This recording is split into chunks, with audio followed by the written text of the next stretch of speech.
हमारी जिंदगी में ना हम सब अंदर ही अंदर एक लड़ाई लड़ रहे हैं।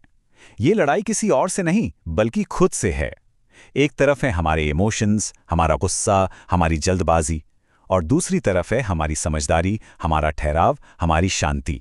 तो आज हम यही जानेंगे कि इस लड़ाई को जीता कैसे जाए। देखिए, जब भी कोई मुश्किल सिचुएशन आती है, हमारे सामने ना दो रास्ते होते हैं।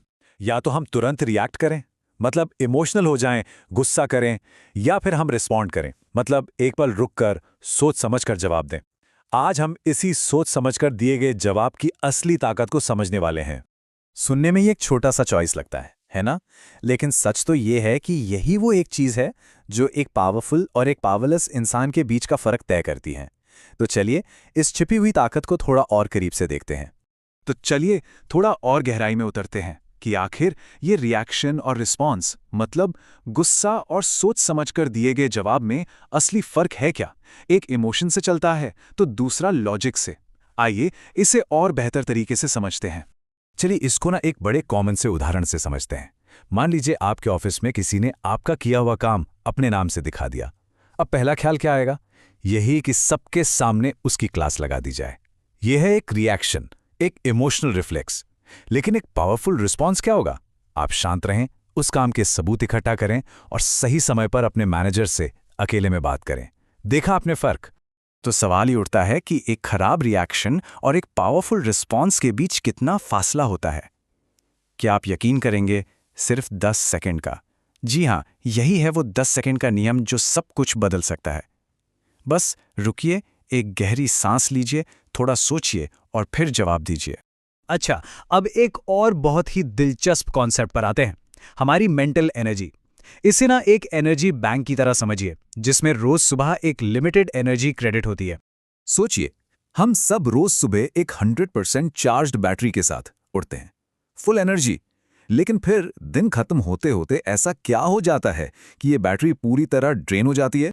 हमारी इस एनर्जी के असली चोर पता है कौन है? ये हमारा गुस्सा, फालतू की बहसें, टेंशन लेना, ओवरथिंकिंग करना और हर नेगेटिव बात का जवाब देना।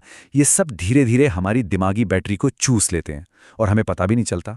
असल में हमारी ज्यादातर थकान जिस्मानी नहीं, दिमागी होती है।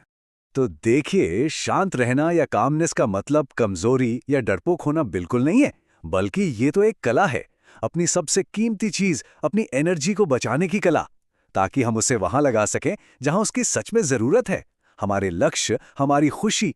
एक बड़ी कमाल की बात कही गई है कि शोर हमारी एनर्जी लेता है, जबकि खामोशी हमें एनर्जी देती है। अब देखते हैं कि यही खामोशी हमारा सबसे बड़ा हथियार कैसे बन सकती है।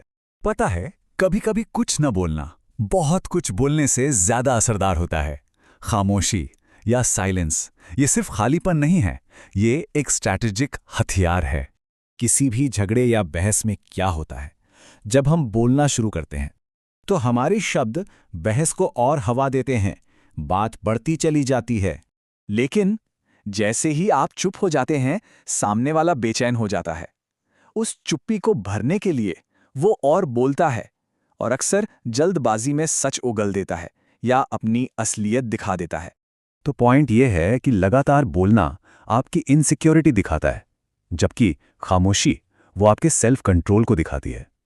आपकी चुप्पी ही सामने वाले को कंफ्यूज कर देती है और गेम का कंट्रोल आपके हाथों में आ जाता है। अब बात करते हैं मुश्किल हालात की। जब जिंदगी में तूफान आता है तो एक शांत इंसान कैसे लीडर बनकर सामने आता है? जरा सोचिए, जब सब कुछ गड़बड़ हो रहा हो, अफरा तफरी मची हो, तो लोग किसे फॉलो करते हैं? उस इंसान को जो सबसे ज्यादा चिल्ला रहा है? नहीं, लोग उस इंसान पर भरोसा करते हैं जो सबसे शांत और स्थिर है। संकट के समय में एक शांत दिमाग ही एकमात्र कंपास की तरह काम करता है। जब सब लोग तूफान से घबरा रहे होते हैं, तब एक शांत लीडर ही वो होता है जो नक्शा पढ़कर जहाज को सही दिशा में ले जा सकता है। उसकी शांति ही बाकी लोगों को हिम्मत देती है। तो एक शांत लीडर का प्रोसेस क्या होता है? सबसे पहले वो रुकता है, रिएक्ट नहीं करता। फिर वो सिर्फ फैक्ट्स को देखता है। इसके बाद वो गलती ढूंढने के बजाय सॉल्यूशन ढूंढता है, और आखिर में पूरे कॉन्फिडेंस के साथ अपनी बात रखता है, और इसी तरीके से वो भरोसा जीत लेता है। और अब आते हैं सबसे अहम बात पर। यह सब कुछ एक चीज की तरफ ले जाता है, क्लैरिटी। शांति से मिलती है दिमागी स्पष्टता, और ये हमारा सबसे तेज हथियार है। इसे ऐसे समझिए, एक उलझा हुआ बेचैन दिमाग, उसका फोकस लेवल बहुत कम होता है, वो हर तरफ बिखरा हुआ है। लेकिन एक शांत मन, वो एक लेजर की तरह होता है, उसका फोकस बिल्कुल सटीक अपने लक्ष्य पर होता है। और यही फर्क है, एक शांत दिमाग सिर्फ प्रॉब्लम को नहीं देखता, वो प्रॉब्लम की जड़ तक जाता है। वो सिर्फ शिकायत नहीं करता, बल्कि चुपचाप उसका असली हल ढूंढ निकालता है। तो सार ये है कि जो इंसान खुद को कंट्रोल करना सीख जाता है, वो धीरे धीरे अपने आसपास की दुनिया को भी कंट्रोल करने लगता है। असली पावर बाहर नहीं, हमारे अंदर है, हमारे कंट्रोल में। तो अब ये विश्लेषण खत्म करने से पहले एक सवाल खुद से पूछने लायक है। आज के दिन में ऐसी कौन सी एक बातचीत है या कौन सी एक सिचुएशन है जहां रिएक्शन की नहीं बल्कि एक सोचे समझे रिस्पॉन्स की जरूरत है? जरा सोचिए, कहां आज वो 10 सेकंड का पॉज लेकर एक पावरफुल जवाब दिया जा सकता है।